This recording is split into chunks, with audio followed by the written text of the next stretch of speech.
Why does school have bells, fixed schedules, grades, and rows of desks? Who even designed this system?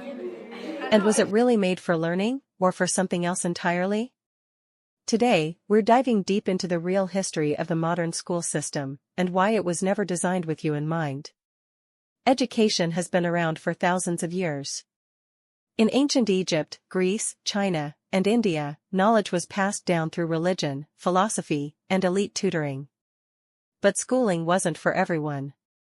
It was mostly for the wealthy or the ruling class. There were no grades or standardized tests, just learning for status, culture, or administration. Everything changed during the Industrial Revolution in the 1800s.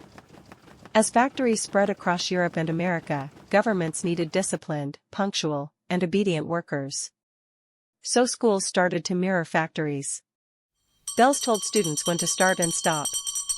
Desks were arranged like assembly lines. Subjects were split into time blocks.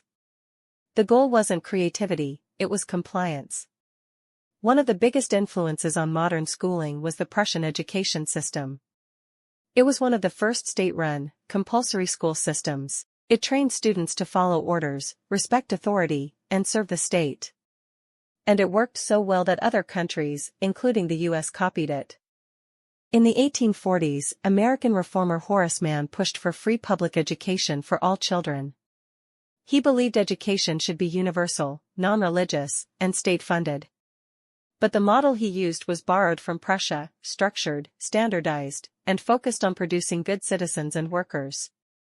In the 20th century, schools became even more structured. Grades, report cards, homework, and exams became the norm. After World War II and during the Cold War, the focus shifted to math, science, and beating other nations in education. Standardized testing exploded. Today, many argue the system is outdated. It wasn't built for the digital age, for mental health, or for creativity. We still follow a 19th century design in a 21st century world. And students are asking, why? The school system wasn't made for you. It was made for an industrial world that no longer exists. So what does the future of learning look like? Maybe it's time we stop asking kids to fit the system, and start asking how the system can fit them. Like, subscribe, and share if you think education needs a rethink.